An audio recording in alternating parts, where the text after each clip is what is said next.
to use it.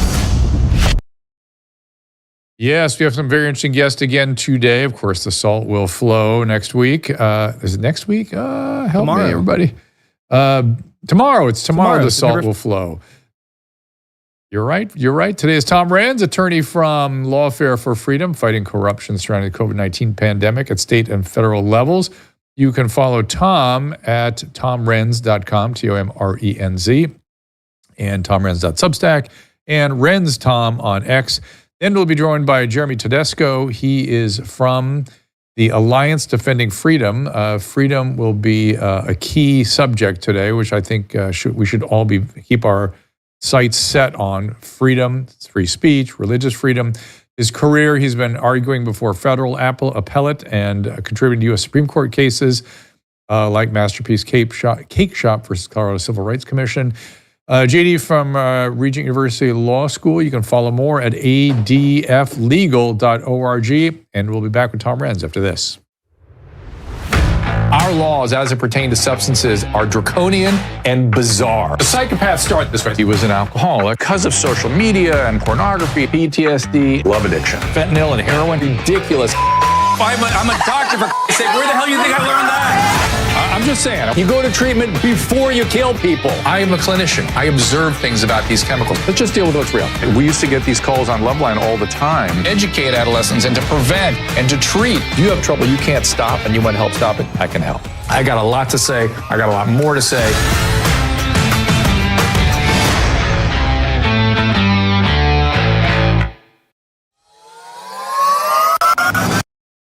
Joint and muscle pains are exhausting and frustrating, but I've got a over-the-counter medication I want to introduce you to that provides great relief using the power of, check it out, chili peppers. Capsidin is made with a proprietary formula that contains no non-steroidal anti-inflammatory agents, no opioids, no anesthetic or steroid, nothing, no chance for addiction, no side effects, no chance it's going to interact with other medication you might be taking. Capsidin contains capsaicin, which is the substance in chili peppers that burns your tongue. That gives you that burny feeling. And of course, I've recommended capsaicin creams to patients over the years, but other capsaicin creams burn your skin. That's what makes capsidin so unique. In clinical trials, capsidin has actually been demonstrated not to burn. I've been using capsidin to relieve my pain in my hands and my wrist from carpal tunnel syndrome and arthritis. The results have been amazing. I use it every day during my show, and I highly recommend it. Get the pain relief you need from various sources, even backache, sprains, bruises even. Order now at capsidin.com/Drew to get a 15% discount plus free shipping. That is CAPSADYN, capsidin.com/DREW. And as I said, we're going to have a command performance here. I don't think my mic is on. Is my mic on our side? Can you guys hear me at your end, Caleb? Yeah, I hear you, but something happened to your camera. I'm going to fix it. Okay, something happened to the camera also. Okay. So fair enough. We are good here. We are going to bring our friend Tom Renz back in just a second. You can follow him on X at RenzTom, RENZTOM, and TomRenz.com, and also TomRenz.substack.com. He has been looking carefully at the issue of freedom and corruption surrounding COVID-19 pandemic, and as he will always be certain to tell us, he's just some poor schlub from Ohio. I believe those are his words. Some poor country attorney, doesn't know too much, but you judge for yourself. Tom, welcome back. Glad to be here, Doc. Thanks for bringing me back. So it's always interesting to hear what you're fighting for and on. What is in your crosshairs now? So, when we went through this whole COVID thing, the thing that I kept coming back to is, if Fauci's a crook, if our FDA, if HHS, if these guys are all selling out and doing bad things, if governors, if, state elected officials, federal elected officials, everybody else, if all these people are doing this, who's paying them, right? Because this was a coordinated thing, and crooks don't go crooked for no reason. They're the one common characteristic of every crook is that they're very self-interested, right? Now, there are people who commit crimes for altruistic reasons. You know, I stole money to feed my family, but that's not what we're looking at here. When we look at COVID, this was done by people who were very self-interested. There was 14, 15 trillion with a T dollars that changed hands in the United States alone based on COVID. We now know, and it's been admitted that Fauci said, hey, I lied. There was no science behind social distancing. Hey, those mask things, yeah, maybe they didn't work. A lot of this stuff was garbage. So the question becomes, who would fund this? Who would pay for this? Who would facilitate this? And so a lot of my efforts right now are really surrounding that. Who did this? And as I've dug into that, the thing that's really been shocking to me is the connections that I'm finding. The connections between COVID. There was a lot of talk about the allegations of election fraud in 2020, and who was behind that, if you believe it. If you don't, we can talk about that too. But essentially, what I've done is I've looked around and I've found some common cores of corruption. And so I've been kind of tracing that up and following the money and following everything and kind of trying to see what's happening next and really trying to predict where we're going. There's all the talk of disease X. We see the monkeypox. We see the bird flu. We see all these things. We got the international health emergency on monkeypox, right? So they're not done with the health issue. And it seems like the same people who were involved with monkeypox, who were involved with disease X, who were involved with all these other things, are the same people who are behind COVID and who are involved with a lot of other things too. Pick your issue. Maybe you don't like election fraud, but I think we can all agree that there's some issues with the southern border and the illegal immigration that's occurring. Always, again, when I follow the money keeps going to the same people. So that's what I'm looking at, and I'm trying to work through not only how did that happen, how did they do it, what are they doing, but also how do we stop them? I will, Tom, the thing that lately has been preoccupying to me is the continued forcing of the mRNA platform for COVID, and that there's mandates and childhood recommendations, and the CDC goes on and on and on about it. And oh, by the way, under their breath, there is Novavax. Oh, by the way, Covaxin is a whole virus alternative. Isn't that odd that there's one vaccine or two vaccine producers that they push uber alles above everything else when there are, frankly, better, safer alternatives? And we could argue about whether that's true or not. But I would argue just the simple fact that we directed the vaccine factory that the mRNA is, the vaccine factory, to produce the pathogenic component of the virus, the part that does the most damage, as opposed to exposing our immune system to the entire virus or multiple antigens in the virus and let our body deal with that as we build our immune response. Has to be a broader, maybe better immune response without the massive production of a pathogenic protein. What is going on? And by the way, they did just approve Novavax for the FDA. I think it's an EUA again, but I might be regular approval. But nobody mentions Covaxin because it's not made by a U.S. company. Yeah, well, I'll one up you. Let's look at the massive, and I believe it's over $1 billion of federal money that's gone into mRNA vaccines for cancer. How about integrating mRNA into the shingles shot, into RSV, into the flu shots? These are things. Right. Some of these things, shingles have been out for a while. We've had flu vaccines forever. Why suddenly do we need mRNA and everything? Now, Doc, you and I have had kind of some back and forth on this a little bit. And, I'm a dumb lawyer, so you're a lot smarter than me. I know you love that. You don't know anything. Yeah. Okay, here we go. But I'll tell you. Oh, no. One of the things that you and I... for a second there. The internet doesn't like it either. It's okay. So when you look at mRNA, right? So that you are literally injecting genetic material into your body for a therapeutic purpose.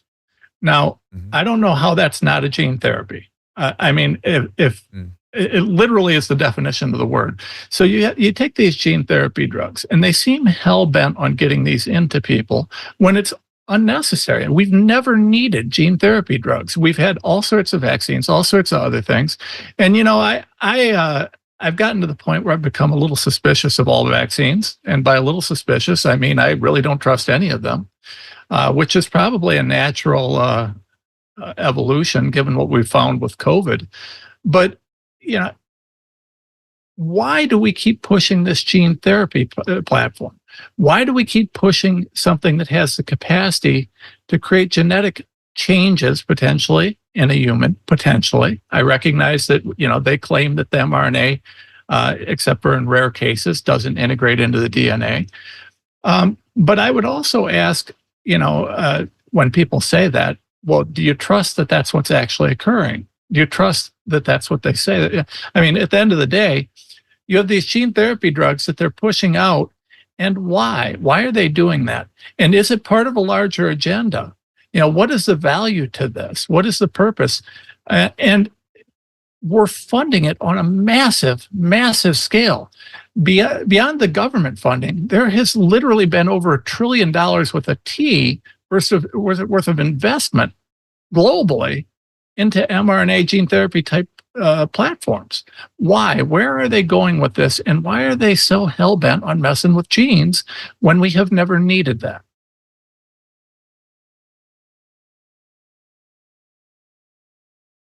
Still there with me? Caleb, at this end, Caleb, can I ask you, are you getting glitchy at your end? I barely... No, everything's going fine from Tom's side and everything. Your internet is keeps stuttering, I think probably because of the new router, but I'm going to try to fix it remotely. Okay. So I can't catch about 60% of what Tom says, unfortunately. But that's not going out over the internet, right? That's just coming this way? No, everybody can hear it. No, he's all fine. You're fine. We can also hear and see you clearly. Just not me. Okay, so I got pieces of what you were saying, Tom. And so, Mike, I don't think you answered the question, though. What is, I actually was looking forward to the mRNA platforms for cancer. I mean, look, it's, when you have somebody that is going to die, you take all kinds of risk. The risk-reward analysis is totally different than, say, a 22-year-old male with zero risk from Omicron taking a vaccine with a non-zero risk. That's one risk-reward analysis. Another is, I'm using a new platform that may have some adverse events. I'll find out soon enough, some adverse properties to it, but it's going to be used to treat a patient with a 95% chance of dying in the next 12 to 24 months. Very different situation. And so I was looking forward to these mRNA vaccines for all sorts of things as it pertained to cancer. Is it about cancer that they are trying to bring these platforms in all fronts and to just use it as yet unthought of therapeutic for so many different illnesses we don't even understand what's coming yet, and just vaccine is the first wave, do you think? No, I don't think that's correct. And I'll tell you why I don't think that's correct. Here's where you and I differ. Y'all doctors tend to approach things from a very altruistic perspective. Lawyers, we don't trust anybody. Everybody's a liar, right? Because that's what we deal with. So from the lawyer's perspective, okay, let's say that they have an altruistic purpose for mRNA and cancer. Then does that mean that we're going to undergo the 20 years of testing that we should do to determine its actual safety and efficacy? Are we going to look for long-term testing, or are they going to shove this through with some more EUA nonsense?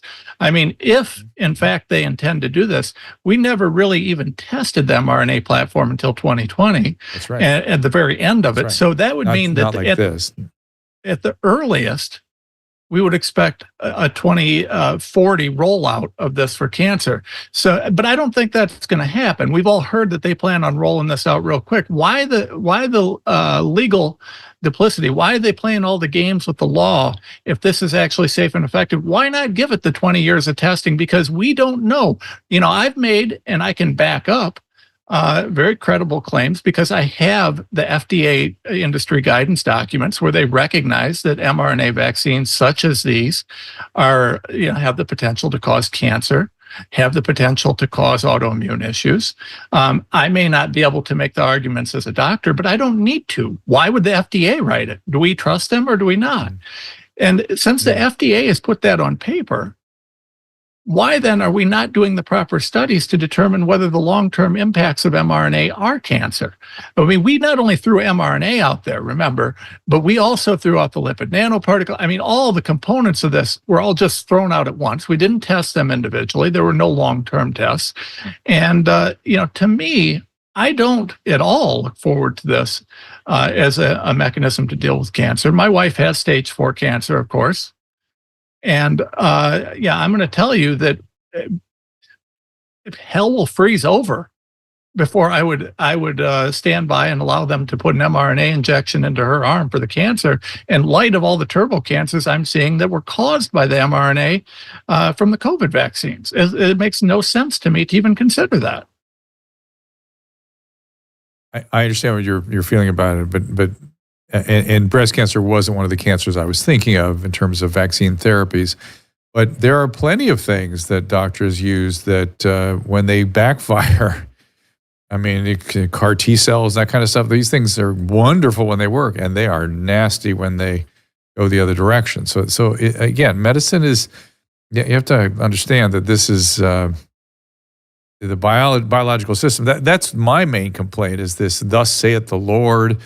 It has to be this way or the highway. Just, trust the science. All this nonsense was been deeply, deeply disturbing to me because it run exactly amok of what science is, which is a process. I said 40 years ago there should never be a headline in science because even the Salk vaccine wasn't a headline. There's no such thing as a headline in science because the entire endeavor is a process. It's a process of getting an approximation of the truth, moving towards an understanding. There's never it is just so. Never on anything. It's always an evolutionary process. And so when people are confused, when the public is confused now, well, why should we believe this? Why should we believe that?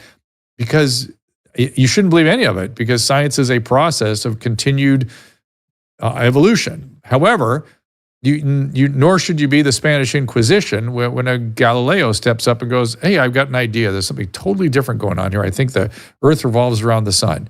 You need to shut up.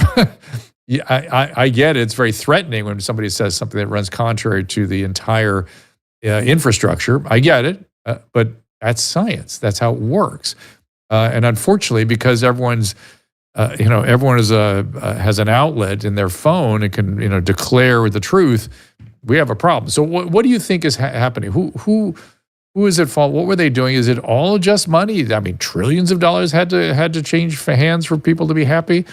What do you think? What's your sort of, when you put the story together, what do you think happened here? Is it just money adulterating people's judgment, or is there something more comprehensive going on? Well, I got to be honest with you, and we've talked a lot about the origins of COVID. I've filed suits on this. I've worked on this. I've testified on this, and this was. I don't know how anybody can argue this didn't come out of the Wuhan lab. Okay, I don't think that any credible person can say that at this point. And it was created with government funding from the United States. It was created with public-private partnerships all over the place, and that's what I want to focus on. Right? The public-private partnerships. So what I've found is, and I know that you've been talking a little bit about censorship lately, right? So what I've found is there's this new concept in the law that's being used everywhere. And it's this public-private partnership. And it's not actually new. It's just that we're now hearing about it. Our intelligence agencies, our Defense Department has used this for years for purposes that frankly are a little bit scary. You may recall after Gulf War, remember the waterboarding? Remember the accusations that we were torturing prisoners in Gitmo? Yeah. And a lot of that was supposedly being carried out by defense contractors, right? Not just in Gitmo, but they talked about this occurring in different prisons around the world. Well, that was done by defense contractors for a long time. So, our government has been outsourcing things that are illegal or unconstitutional to people who they give immunity contracts to that include, immunity from prosecution. The concept of the public-private partnership is a scary way to get around the Constitution. So our Constitution structurally is about creating limits for the government. When the government can partner with private industry to allow them to, with impunity, ignore the law and accomplish a governmental goal, that's a very scary thing. Now, if you're someone who just kind of trusts what's going on, you might say, well, listen, it's not the government forcing Facebook to censor, right?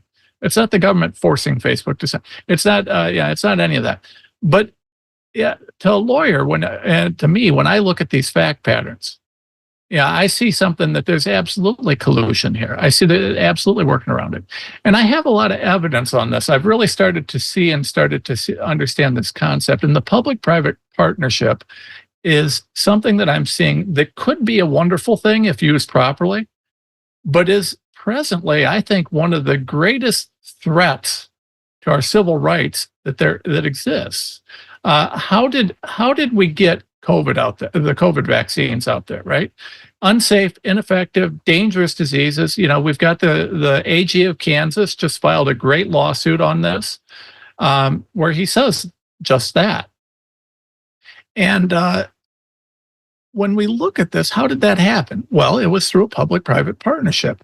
Everybody knew that these weren't safe. They were untested. They were going to be all sorts of problems. So what did they do?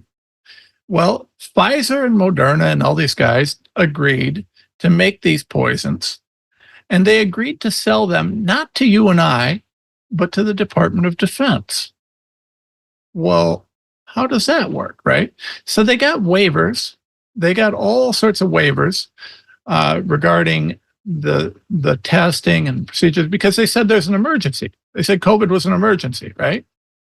And that emergency, of course, was based on faulty PCR testing, where we were running the PCR test at way too high cycle thresholds for it to be effective. We're getting tons of false positives. And arguably a lot of misdiagnosis of the flu as COVID.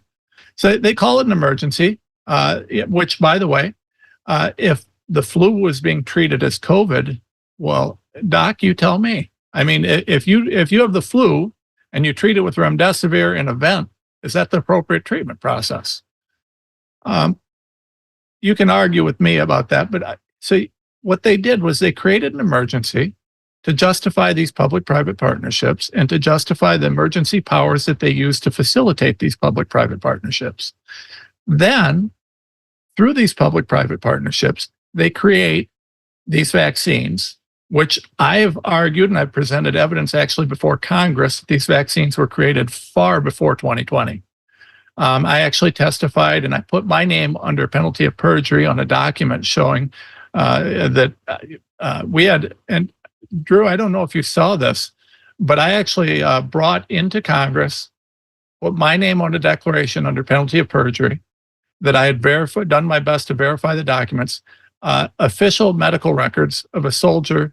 And in 5 different instances in the year 2015, this soldier received, quote, Moderna COVID-19 vaccination. How did that happen? Now, no one wanted to investigate this. I don't know why it was in his medical records, but no one wanted to investigate it, right? So I would argue that this stuff was all out there, but they used emergency powers to get these shoved through so that they can give these to people, and then they sell it to the DOD. The DOD then grants the vaccine manufacturers complete and total immunity under the PrEP Act. And then when you get your vaccine, you're getting it from the DOD, not Pfizer, not Moderna. So if you got any problems, you have to sue the DOD before you can even get to Pfizer and Moderna, which is impossible. I mean, the whole thing's impossible. So you had something that they knew was risky. Otherwise, why would they take so many steps to make it impossible for people to be made whole for this cure? It seems more than a little fishy. Are the other vaccines also being produced for the Defense Department? I would have to look to see which new ones are. But For instance, was Johnson and Johnson? Before they canceled that appropriately? Yeah. Yes. Okay. We so I'm believe guessing so. No, Novavax has something similar. We don't have all of the contracts. Not all of them were available. But the contracts that I've seen, they were all given basically the same deal. And why do you need so much immunity if you're putting out something that's so safe and effective? Why would you need to build all those layers? Right. That isn't how you normally do it. I mean, normally if you get a vaccine, you get the Vaccine Act that protects them, but you don't normally have that many layers. Why so many special layers? Why is that necessary? It just seems a little fishy to me. Yeah, there's a lot of fishiness. I agree with you. And back to the public-private partnership, I mean, my understanding was we used to just call that fascism. But okay, and then I have learned from Mike Benz that in addition to these public-private partnerships, there was some change in the law that allowed the three-letter agencies to turn their when they declared that domestic terrorism was the greatest threat to the country, they could then turn their terrorism operation inward to this country.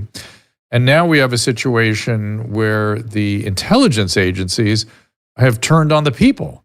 In addition to these private-public partnerships, how could you ever get at them if the intelligence agencies are there protecting it? Am I on to anything with that? You're absolutely onto something. The entirety of the U.S. Military-industrial complex has been turned against the American people, in my opinion. I mean, listen. So I've done some work on this. There was a pretty clever way. So the CIA is not supposed to work in the U.S., right? Now, through the NSA, through some of these things, we can turn our federal agencies against American people if they're viewed as terrorists, sort of, kind of, right?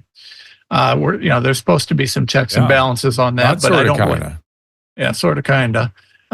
For reals, as they say. And I think this is, I, by the way, want to apologize. I look for opportunities to apologize for where I was wrong. I was very critical of people that were skeptical about the Patriot Act. And I was like, well, I got nothing to hide. What's the big deal? I'm sorry. I never imagined our government would turn on us. But if I were a good enough student of history, I would have said, of course, they're going to abuse it and turn it on the people. That's the reason for the Constitution that now is also under assault. Absolutely, it is, by all the same people, right? So when we look at this, by the way, you want an interesting little tidbit? Where some of this started? So there's a couple different pieces of software that our federal government's developed. We're working on this. Privacy's dead. Your metadata, everything that you do is collectible, and they can now analyze it with AI and determine anything they want to know about you. The idea that you have privacy is absurd. And they did that through the public-private partnership, right? I mean, the private entities collect all sorts of data that the federal government never could. And then, through some shady contract stuff, which, by the way, you get a new cell phone. What is the first thing you do? You agree to 300 different contracts that nobody ever reads. Well, those contracts are all about data sharing, right? That data is then collected and analyzed. And with AI and some of the analysis tools they have, they can tell you anything that they want to tell you about it. How do you think they figured out that the guy who tried to shoot Trump, they collected his metadata. They knew that he was at that building next to the FBI. They knew who was talking to him. How do you think they did that? You can do that for anyone in this country. People don't realize how dead their privacy is. All done through public-private partnerships. The entirety of the internet is based on this public-private partnership concept. It's a data collection tool. So privacy's dead. And what you're seeing, another interesting thing. And it's, again, follow the money, that's what has value, has monetary value. That's why it really got going. Do you want to make one last comment, then I've got to take a break? Yes, sir. Well, I just wanted to let you know this. So one of the interesting ways that they initially got around, taking deep investigations into Americans is our CIA partnered with a number of intel agencies from around the world. And what they would do is they would tell MI6 to spy on a specific American. And they couldn't spy on a specific American But when MI6 did, they could access MI6's data. Interpol, some of these other international police organizations, basically, the entirety of our intelligence community is just as much a danger to an American as they are to a foreigner at this point. With that good news, we'll take a little break here. I want to talk a little bit about the untangling of the public-private partnerships, or if there's anything to be done about that, and the oversight by some of these international intelligence agencies and our own. Tom Renz is with us. At the top of the hour, we'll welcome, hold on one second. We will have Jeremy in here, Jeremy Tedesco, who's a senior counsel and vice president of Alliance Defending Freedom. He's got some issues similar to what Tom is talking about. Follow Tom at RenzTom on X, also TomRenz.com, Substack.com for more of these thoughts, and we'll be right back with more Tom right after this. I'm excited to bring you a new product, a new supplement, Fatty. I take it, I make Susan take it, my whole family takes it. This comes out of, believe it or not, dolphin research. The Navy maintains a fleet of dolphins, and a brilliant veterinarian recognized that these dolphins sometimes developed a syndrome identical to our Alzheimer's disease. Those dolphins were deficient in a particular fatty acid. She replaced the fatty acid, and they didn't get the Alzheimer's. Humans have the same issue, and we are more deficient in this particular fatty acid than ever before. And a simple replacement of this fatty acid called C15 will help us prevent these syndromes. It's published in a recent journal called Metabolites. It's a new nutritional C15, pentadecanoic acid it's called. The deficiency that we are developing for C15 creates something called the cellular fragility syndrome. This is the first nutritional deficiency syndrome to be discovered in 75 years. And may be affecting us in many ways, and as many as 1 in 3 of us. This is an important breakthrough. Take advantage of it. Go to fatty15.com/Dr. Drew to receive 15% off a 90-day starter kit subscription, or use code Dr. Drew at checkout for that 15% off, or just go to our website, drdrew.com/fatty15. Many of us have not gotten over COVID. I'm not talking about the virus itself, but the response. We were flabbergasted by what the government could do to us. There's no telling what they might pull next time, and it's looking more like there will be a next time. So we all have to be what I call rationally ready. That's where the wellness company comes in. TWC is about access to physicians via telehealth, access to potentially life-saving medication. Years ago, having access to medication and telehealth might have seemed crazy, but now it seems crazy not to. Now, with claims that gain-of-function research have been done on the bird flu, I urge everyone to take control of their healthcare with the help of the wellness company. Go to drdrew.com/TWC for 10% off all their products, including the 4 medical kits, each of which has a different purpose. And we've added Tamiflu to one of them in case the bird flu does become a problem for humans. Be rationally ready. drdrew.com/TWC for 10% off. That's brilliant. And thank you, Drew. Where's Dr. Drew? Where is he? Dr. Drew. Dr. Drew. And one more thing, whether you're headed to the office or the gym, I want to remind you about our friends at Paleo Valley. Again, they have superior products, nothing like starting your morning with the caffeine and the protein. At least that's how we see it. Put the Paleo Valley grass-fed finished chocolate bone broth in our coffee. Superior by every metric, delicious, high in collagen, low in calorie, great taste, made from bones, not hides. And grass-finished means the cattle are grass-fed their entire lives. Paleo Valley's bone broth helps in the battle against sarcopenia, losing muscle mass as we age. So it's an integral part of any weight-bearing workout regimen. Get adequate protein.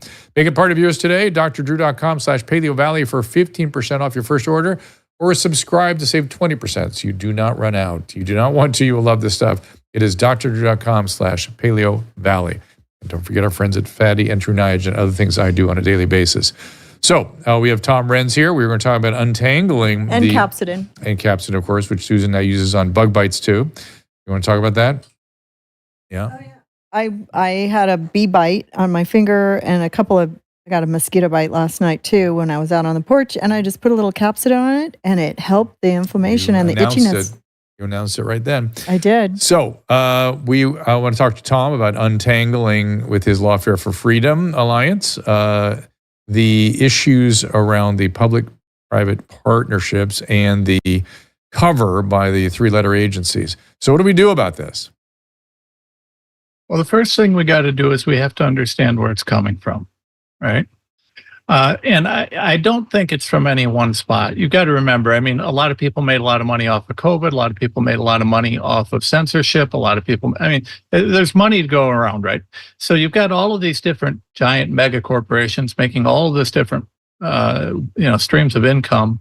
And you got to ask yourself how and where, right? So let me read to you this direct quote. This is from the World Economic Forum's mission statement. The World Economic Forum is an international organization for public-private cooperation. It provides global, impartial, not-for-profit platform for meaningful connection between stakeholders to establish trust, maintain initiatives for cooperation and progress, right? So the World Economic Forum is essentially a trade group for the mega corporations of the world, right? Now, they have numerous things that they're pushing for, right? Including these public-private partnerships as solutions for everything, which you so eloquently pointed out before used to be called fascism. So one of the things that's interesting when I looked at this, Drew, was, and we can go right into COVID on this and censorship. So Yuval Noah Harari, who's getting a lot of fame, he's got all sorts of books out, and everybody talks about this guy. And I think he's kind of a whack job to my mind. Let me read you a direct quote from him. National surveillance must be done by an independent healthcare authority, which is free of political and commercial interests. Right? Now, Yuval Noah Harari is the same guy that said free will is bogus. That humans were hackable creatures, the human mind is hackable. I mean, he's made all sorts of crazy statements. Now, he is the number 2 at the World Economic Forum, right under Klaus Schwab. Now, when I look at this, national surveillance should be done by an independent healthcare authority free of political and commercial interests. Well, if it's not accountable to the bodied politic, who are they accountable to? Who should be doing this? Right? And so we look at the World Economic Forum, and I started looking at a number of things related to them. And it's frankly a little bit creepy, some of the stuff they're pushing. I don't disagree.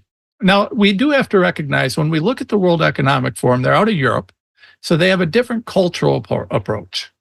As an American attorney, I'm concerned about my Constitution, my freedom, and then we can get to the rest of the world after we preserve ours, right? You can't clean someone else's house until you've cleaned your own. So, when I look at this, I make for some cultural allowances. But when I see this guy talking about humans as hackable, humans as this, humans as this, and I look at the Agenda 2030, which the World Economic Forum, actually there is a contract or an agreement between the World Economic Forum and the UN. Agenda 2030 is thought to be a UN initiative, but the World Economic Forum is greatly and deeply involved into it. They're also deeply involved with a lot of what's happening throughout this country. Now understand that the World Economic Forum is a collection of its corporate stakeholders, right? So, I mean, when we talk about this, we're not talking about a single entity. We're talking about numerous multi-billion or trillion-dollar entities working together collectively. And so a lot of what's happened seems to be, when I trace the money, related to various stakeholders within the World Economic Forum. Now, when people talk about this on the right side of things, a lot of them they paint it with very broad brushstrokes. And Drew, you're too smart to let that happen. So I'm going to try and be a little more succinct about a few things. The World Economic Forum is, they have a number of goals and initiatives. Within those goals and initiatives, they take different mechanisms to promote them. And the stakeholders within those different goals and initiatives either support them or they don't. And, if you're working in biomedical and you're working on an initiative related to the WEF, and you want to make sure that your message gets out and someone else's doesn't, well, you're going to probably reach out to, say, I don't know, like a Facebook, one of the tech people who are members of the WEF, and say to them, hey, can you, we're helping you on this. Will you help us on that? Make sure that your message is censored. That seems to be the common core of what occurred during COVID, right? Big pharma over here. Hey, we need some help, guys, because there's going to be bad press about the people dying from our COVID vaccines. Can everybody kind of, our other WEF partners, can you guys pile on and help us make sure that, that message isn't getting out too much? And by the way, we'll back you on another issue. And, hey, we've got a lot of lobbying money and a lot of lobbyists. So, if we throw support behind you, it'll be useful, right? There seems to be this tit for tat going on. And if you follow the money, you can see it. You can see where it goes. It's complicated. It's convoluted. But it's actually pretty straightforward when you really start digging into what's going on. And I think that the first step in untangling this is understanding where the corruption comes from. It's not one person. It's not one entity. It's a little bit of corruption from an awful lot of different places. And those places are collectively working together through the WEF and through different groups. But they're not really working together for the betterment of humanity. They're working together for the betterment of themselves. And that seems to be where a lot of these issues are coming from. Tom, would it not be the case that they're telling themselves that they're working for the benefit of humanity? Whenever you have human beings involved, I mean, this is what the Founding Fathers were worried about, that you have human beings with unrestrained authorities of various types or ability to carry out massive anything over a relatively unsuspecting or weaker populace. I mean, that's the problem, is that there's a wisdom in crowds and that there's always excess in leaders the more power they get. And that needs to be checked. Is it just that we have a whole new version of this now? We think of it as something that needs a formal government to require, a piece of paper that checks them. And it's not just a piece of paper, by the way. I found that a disgusting statement. Thank you, New York Times. Nor do I think the First Amendment is a, quote, threat, unquote. But do we need some sort of, I don't know how you do it, because it is an international body, an international court or something. Are you going to have to go from Congress now to the Hague to sort of try to put some restraints on these people? There's a lot of policies that we could put in place, a lot of laws that we could either enforce or change that would really get us back to the core of the Constitution. I don't think that we have to look externally, and there's a great danger to allowing external law to impact our country, right? We have the Constitution, and interestingly enough, and I'll throw this at you on the lawyer side, right? Some lawyer nuance. The Constitution is the document that empowers the government to exist, right? It's the creation. The government's a fiction. It's the group of people who sit in Washington. They have their power because we've agreed to follow that founding document. So understand that all power necessarily flows from the Constitution to anything. Our government has no power except for the power we assign to it. That Constitution is key. Right. Now, let me give you an example. If everybody's on the freeway driving 70 and the speed limit is 55, who gets a ticket? Nobody. The guy who's driving 80, right? So a law is meaningful only so long as the people governed by it are willing to follow it. The problem that we have is when we see the attacks like the New York Times on our Constitution, what you're having people try and discredit the origin document. They're trying to get rid of, see, the origin document in our story, in the story of the United States, is one that was not a document that empowered a government, but limited it. The entire purpose of the Constitution was to limit powers. To protect. Now, I would go further and say protect the people from the government. Really? Yeah. I mean, that certainly the Bill of Rights is that. I mean, the Founding Fathers had 1,000 years of government's excess. And examples of where they could be balanced and work better, and they put it in place to protect the people, given the endowment that the people gave the document. Yeah, absolutely. And you have to understand, we have gotten so far from the origins of the Constitution that it's unrecognizable. You have a group of people who started a revolution, and kind of one of the major triggering events was a tea tax that resulted in a Tea Party. I mean, that triggered a revolution. Now we have the President of the United States allowing his Justice Department to literally investigate and target MAGA, or worse yet, Catholics. Are you kidding me? Are you kidding me? Can you imagine the guys who started a revolution over a tea tax? Can you imagine what they would say if the government that they founded, that they realized that government is now going after and investigating people? Listen, Drew, I know that you lean farther left. I lean a little bit right. Here's the deal. If we can't come together as Americans under the banner of freedom, right? I don't care. Maybe you like higher taxes. Maybe I like lower taxes. That's policy.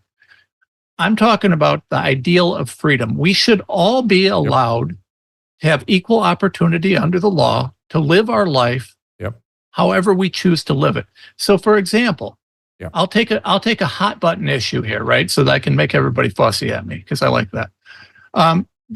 I don't agree with transgenderism. I view it through the old lens. It was a diagnosable mental illness for a long time. I don't agree with it, especially in children. If you want to live, though, as a transgender person, I would fight for your right to do that. If you're an adult and you choose to do that, I would fight for your right to do it. I don't agree with the lifestyle, but I would fight for your right to live it, because that's freedom, right? Freedom is a universal concept that right, left, or middle, we should all be able to come together under.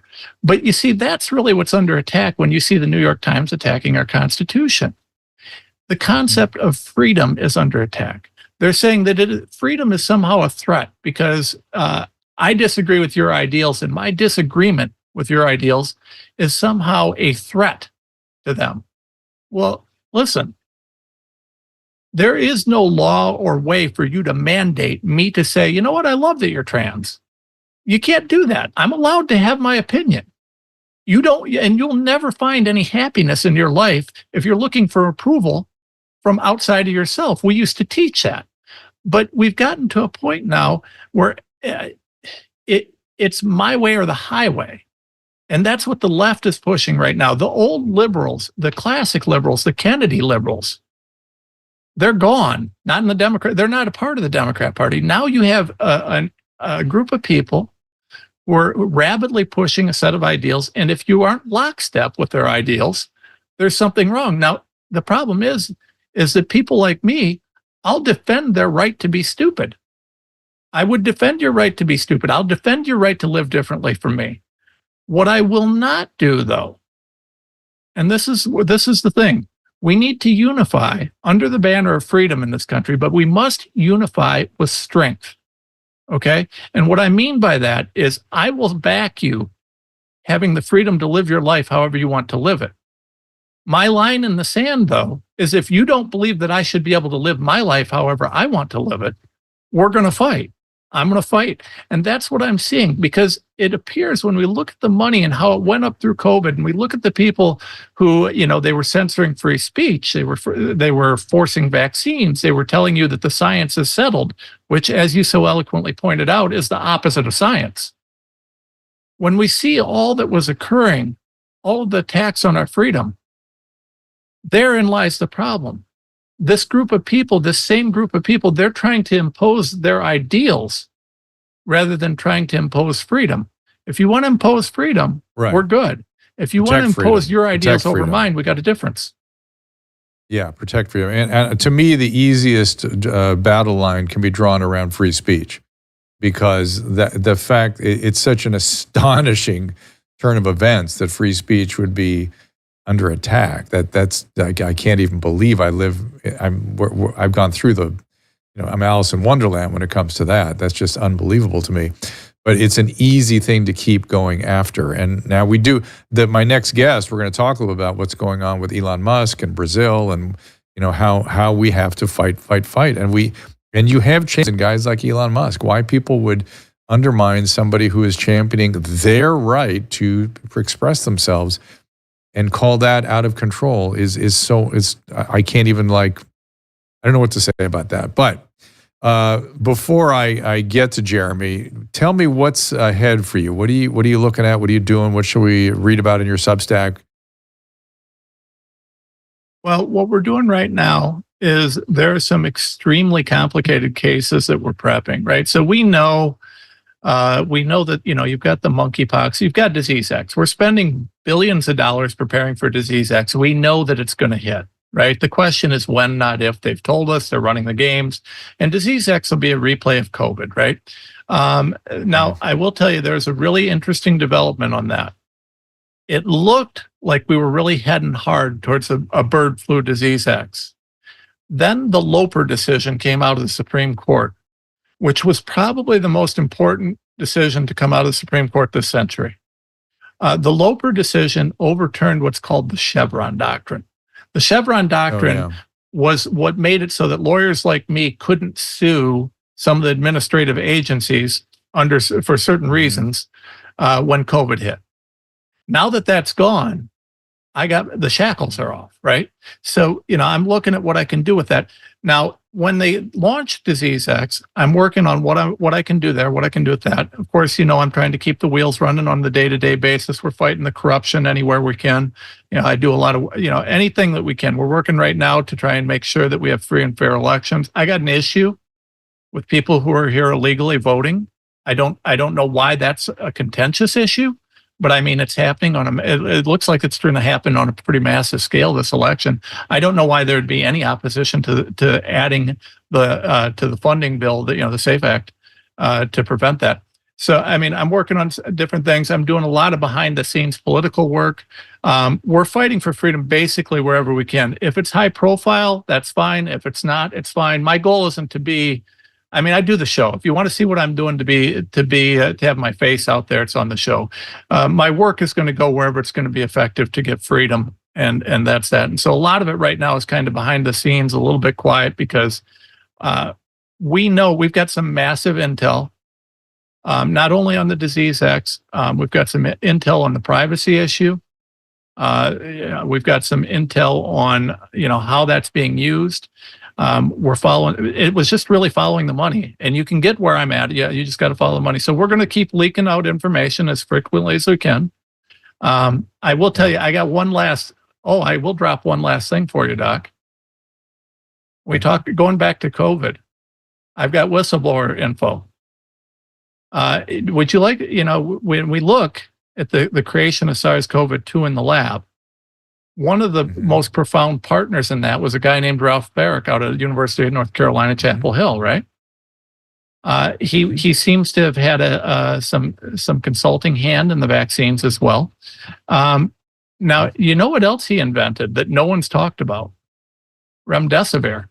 I've got whistleblower information now, and it's not controvertible, that he was one of the primary inventors behind remdesivir. So you have the guy who created the disease, creating the cure, probably making money off of both.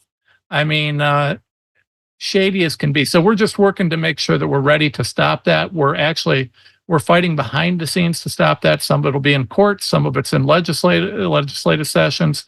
Some of it's just through waking up the public, coming on and talking to you, and trying to convince the mainstream people that, hey, I may be some crazy schlub lawyer from Ohio, but I might have a few good points, right?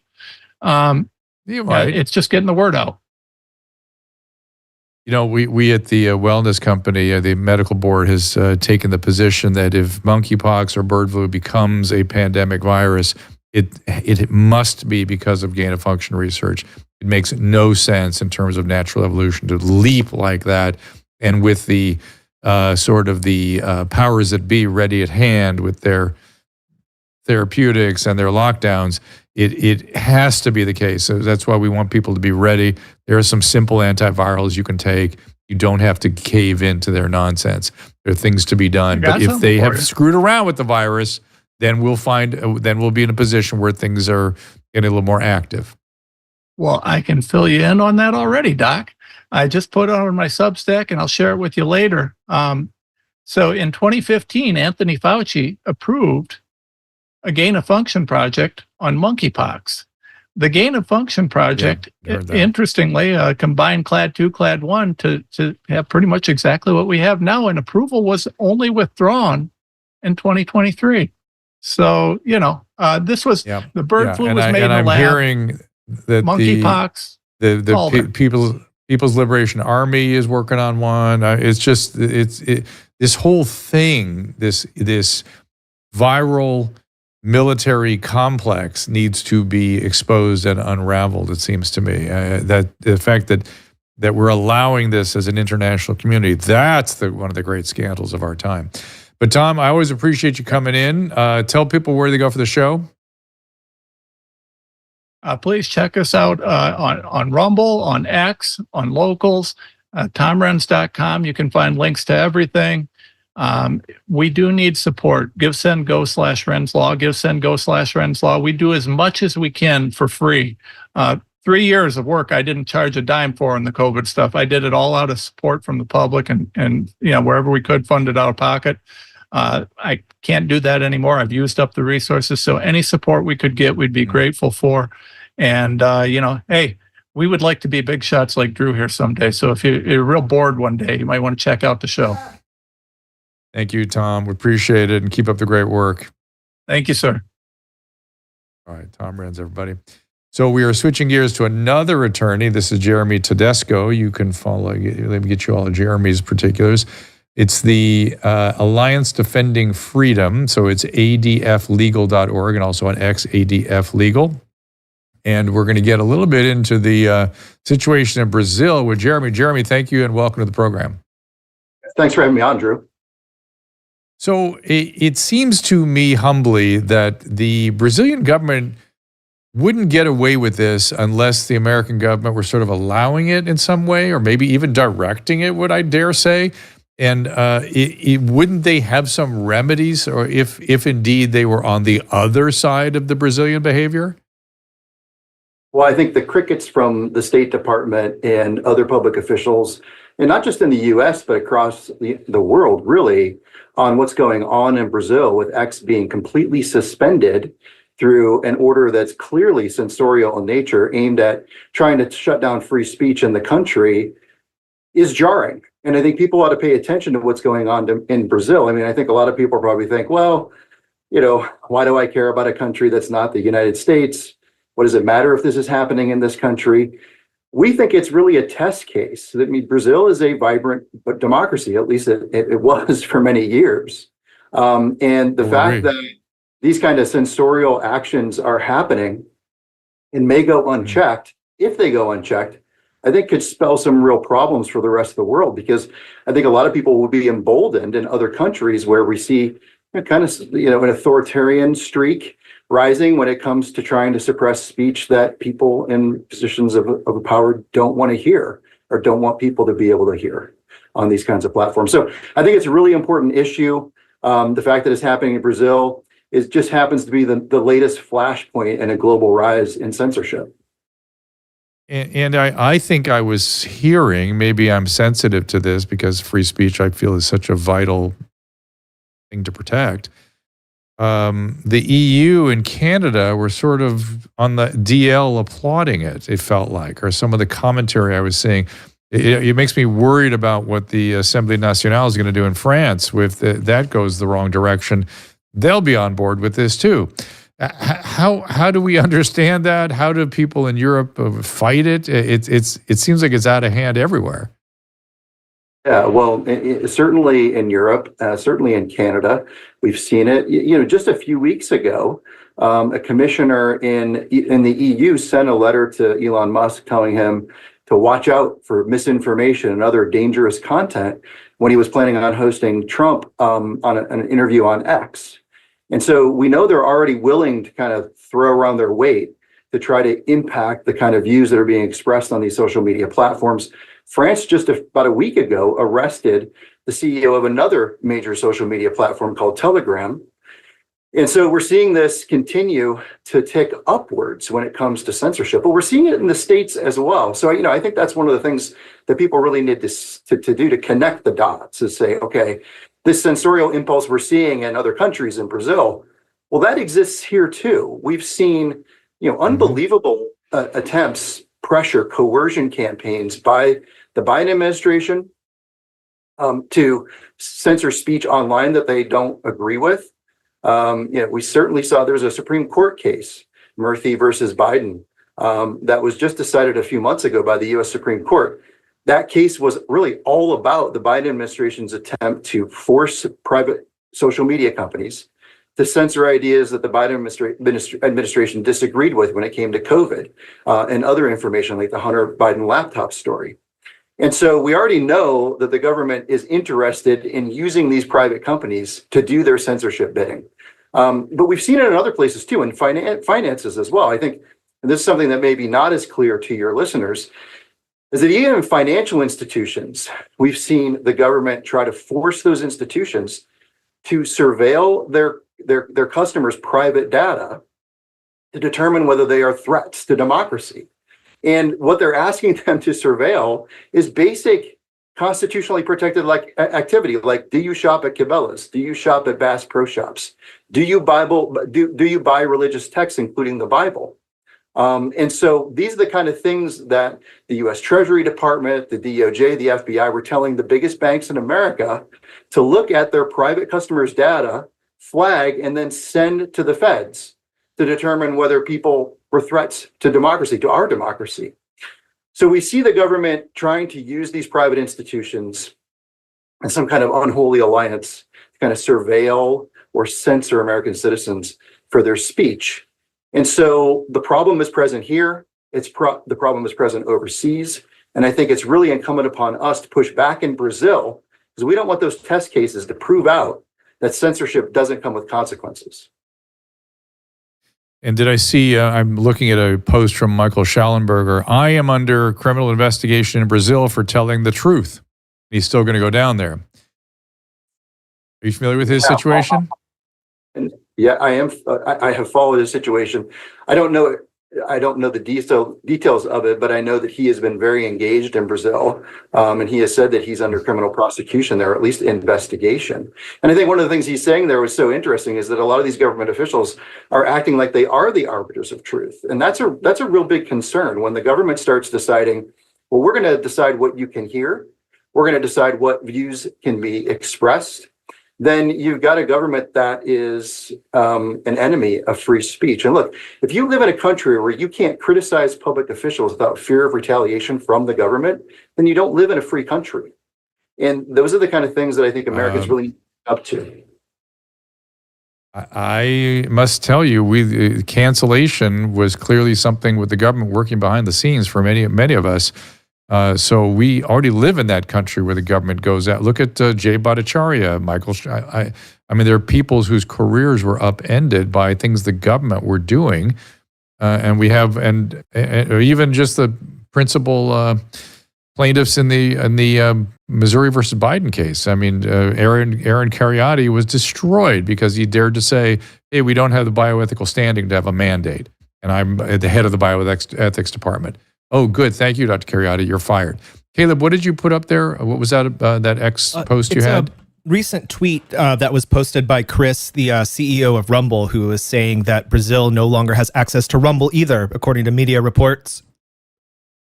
I saw that as well. Very unfortunate. And it just... What about YouTube? What's that? How about YouTube? Of course, YouTube's allowed fine. to have YouTube? Of course, YouTube censors everything. YouTube... It's the free platforms that are under pressure. And this idea that somehow it's the government's business to control public sentiment, do we really think that's true? That it's one thing to, and by the way, the government was the one that created the delusional hysteria around COVID. You want them in control of your pulling the ropes on how you're feeling about a topic? That is just... It's really mind-blowing. I don't know where I am. Where do I live? And are we going to get this back, and how? Yeah, well, a lot of the terms they use, right? Misinformation, fake news, hate. These are completely elastic terms that really mean nothing except for whatever the person or whatever the censor disagrees with.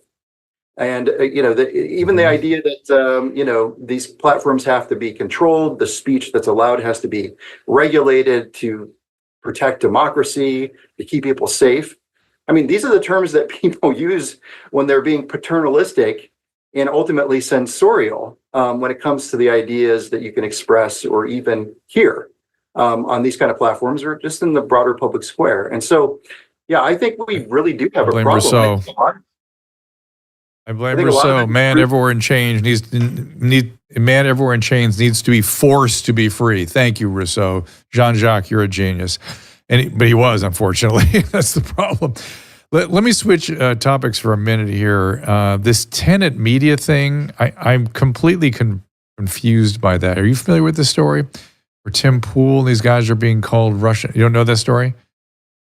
Okay, no. I'm sorry to throw you under the bus with that one. It just Caleb, you brought, I think, this one to my attention. It's really confusing. Do you want to bring us up to speed on that one? Yeah, it just came out a few hours ago that the Department of Justice is alleging that Russia, through their RT media channel, was funding U.S. media companies that are linked to. They didn't quite name them, but they really put the pieces together, and it looks like it's an organization associated with Tim Pool. I don't really know the details of it. If the Department of Justice is being totally truthful with all of this, then it is quite strange that they received almost $10 million from accounts that were wired from overseas, that they were kind of obfuscating the sources of the money. Like, someone should have been suspicious about that. But I haven't heard anything from Tim Pool yet, so I kind of want to wait to hear what they have to say.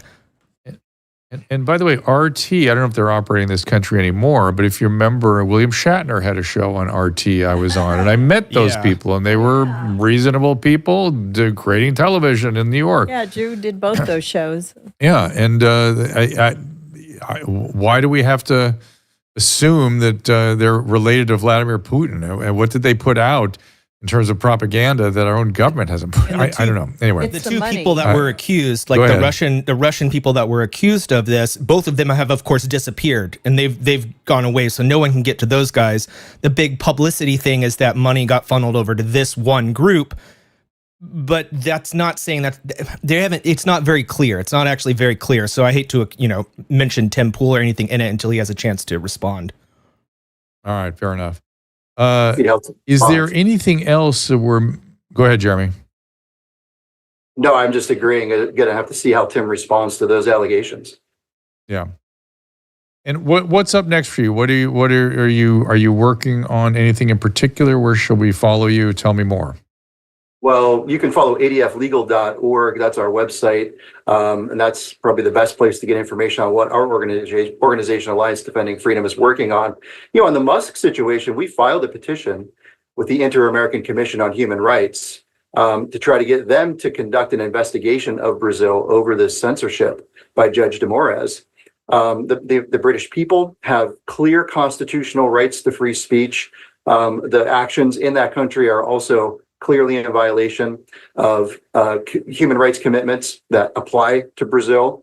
And the problem is that the people of Brazil, because this is happening and these orders are emanating from the highest court in the country, you really don't have a legal remedy to try to solve the censorship. The highest court in the country has decided this, and there's really no avenue in the country to try to resolve these issues, except for maybe trying to overturn the power dynamic through the electoral process. So we've petitioned the Inter-American Commission on Human Rights to conduct an investigation of Brazil, and we're considering other legal options as well. I think it's really incumbent upon all of us in the United States and in Western countries across the world to push back on Brazil, to hold them accountable to these free speech standards, because without them, democracy is not going to survive.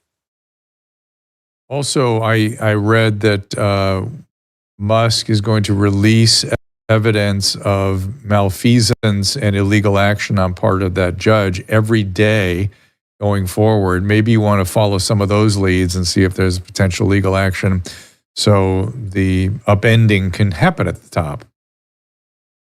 I think that's brilliant strategy by Musk. We saw it with the Twitter files too, right? The way he uses the platform to expose information and hard evidence of the activities that are going on. The Twitter files were eye-opening, concerning just the scope and nature of the federal government's interest in regulating content on Twitter before it was called X under old management, and how much Twitter acceded to the government's demands. And so that kind of transparency was refreshing and really critical for all of us to understand the way in which these social media companies, these companies that control our access to information, our ability to debate the issues of the day, the way in which the government is trying to manipulate those platforms to advance their particular points of view and suppress the ones they disagree with. So, when we talk about this at Alliance Defending Freedom, we say this is the free speech issue of our age. The rise in global censorship, and especially the attempt by the government to try to cajole and push and pressure these private companies to censor on their behalf. So it's really critical that the companies be transparent about what's going on, where the censorship demands are coming from, and that they handle them in a way that protects people's rights. Because this is the best thing about what Musk is doing from my perspective, is he's really standing in the gap. Our ability to be free of censorship and retaliation from these authoritarian governments is in many ways dependent on whether the leaders of these companies have the backbone to stand up against the censorship demands. Musk finds himself in the situation he's in Brazil because he wouldn't bow the knee. A lot of the other companies did. And so, God bless him for that. And we certainly hope that he's successful. It seems like Zuckerberg may be shifting a little bit. And God help you. A lot of these leaders were anti-authoritarian for the last 30 years, but God help you when somebody who's so vehemently anti-authoritarian gets authority. God help you then. Am I seeing a Tim Pool post here, Caleb? Yes. That is a reaction to what? Yeah. He actually did have a statement. So I'll put it up on screen after Jeremy leaves, just so we can get that covered. Okay. Well, Jeremy, thank you so much for being here. We will look for you at adflegal.com and the same on X, ADF Legal. We really appreciate the work you're doing. Sure. It's .org. Oh, .org. I'm sorry. adflegal.org. Thank you, Jeremy. Appreciate it. Thank you. Bye now. You bet. What do you got there, Caleb? I'm going to put that up now, and let's see what Tim Pool is saying about his... You want to read that? Or read the particularly important points? It's a pretty long statement, so that he's going to... they can go and read it over on X right now, but it's basically, should the allegations prove true, I, as well as the other personalities and commentators, were deceived and are victims. The Culture War podcast is licensed by Tenet Media. It existed well before any license agreement with them. A lot of the stuff he's saying makes sense. That's why I was wanting to wait. Like this is a business organization that had a lot of people involved. Is Tenet Media the suspect in all this? That's the cover for something? Yeah, it's like a separate company that I guess they had formed together with a bunch of people in the industry that was, I guess, kind of like a content creation company that's affiliated with it, but it's not, it's linked, but it's not the exact same thing. His show has been going on much longer than this. What they're going to try to portray it as is, he's been a Russian agent all this time and all this other stuff. But if you look at the actual details of it, there's a lot more. So and look, he wouldn't be able to say this type of stuff if he was a Russian agent. So, yeah. Right, you would think not. All right, let's put our list of upcoming shows here. As I said, The Salt will flow tomorrow, as well as Susan's Calling Out program, where she's going to do MH370 again with a pilot and some experts. Rob Schneider next week. Joel Pollack, who I haven't talked to in a long time, should be very interesting. Jimmy Dore making a command for us with Mike Catherwood, Loveline host, Dr. Marty Makari. And Laura Trump, scheduled for the 18th. So we got a lot of cool... Tomorrow, Dr. Drew TV is the place to be. Oh, yeah. I was using my coffee cup here until just a few minutes ago. So the free place to be. It's the free place to be, everybody. We appreciate you all being here today. Thank you, Caleb. Don't forget to watch my show tomorrow. We have two psychics and a pilot who thinks that 9/11 was caused by autopilot. So we're going to look into that. It'll be an especially interesting episode of Calling Out because we have a guy who is like a 9/11 whistleblower. He started this organization. He's a pilot that's been a pilot for over a decade, that he's seen some interesting things. He has some theories that I don't actually agree with, but that's what makes it interesting. He's called out the government and they won't respond to him, and we want to know why. Yeah. Algorithm is accusing me of being in my mid 70s. If you're 19, I'll forgive you for that one. But if you're in your 30s, that was a gauntlet being thrown down. Any other guesses? Somebody else asking how old I was. Yeah, if Horatio, thank you. If I were in my mid 70s, that would look pretty good. But I'm in fact, let's see what you guys guess. Well, I don't want to spend much time here. I'm watching on the restream. Let me see what the ranters are doing. I'm curious about something. What my age is? No, that's easy to Google. Anyway, He's double digits today. Oh, yeah. Okay, well, that's the clue we needed. So on YouTube, the poll that I was running for this episode was, how should we react to Brazil's block of X and Rumble? And the two options I gave are ignore, because Brazil is Brazil's problem, or resist, because we must defend free speech for everybody. What do you think is the correct answer there, or the best one? I wouldn't. I could see where you would leave it alone to probably be the most common answer, because when you frame it as it's their problem, it's their free speech. The problem is that our government is implicitly endorsing this and allowing this. The EU is applauding it. Canada is applauding it. And it is sort of a test case. And if you let this one stand, talk about the domino effect. This is a domino falling. And yes, it is Brazil's thing ultimately, but it is seriously a domino if you don't pay attention. Drew, you will be very pleased with your viewers, because 83% of them agreed with you and chose resist. Right. Well, I am proud of everybody. Get up and speak your mind. That's all. Donna Scanlon. Oh, Donna Scanlon, how are you? Good to see you. She got the age right. Nobody else. So, well, I told him on Rumble earlier, so don't look on Rumble. Uh-oh. They saw it. I already told everybody. Not good? No, I told him how old you were. But yeah, you look great. They said you look young, though. Thank you. Good. I'm sure it's the fatty and the... and we have some amazing lights in here, the Nan lights, which is one of our sponsors. So if anybody needs to light themselves for a live feed show, you can check out nanlight.com. We love them. For me, it's the fatty. I even look young in there. The fatty and the nicotinamide riboside. Absolutely. The True Niagen. Absolutely. All right, everybody. We appreciate you all being here, and we will look for you when the salt flows. We are at noon tomorrow. Is that correct, Susan? Yes. I don't want to get that wrong. Noon tomorrow. You're not doing that thing with Dave Rubin? You told me not. No, I don't know. I didn't know what happened. We are not doing that, but we will have salt flowing tomorrow at noon. 12 noon, yes. We'll see you then. See you then. Ask Dr. Drew is produced by Caleb Nation and Susan Pinsky. As a reminder, the discussions here are not a substitute for medical care, diagnosis, or treatment. This show is intended for educational and informational purposes only. I am a licensed physician, but I am not a replacement for your personal doctor, and I am not practicing medicine here. Always remember that our understanding of medicine and science is constantly evolving. Though my opinion is based on the information that is available to me today, some of the contents of this show could be outdated in the future. Be sure to check with trusted resources in case any of the information has been updated since this was published. If you or someone you know is in immediate danger, don't call me, call 911. If you're feeling hopeless or suicidal, call the National Suicide Prevention Lifeline at 800-273-8255. You can find more of my recommended organizations and helpful resources at drdrew.com/help.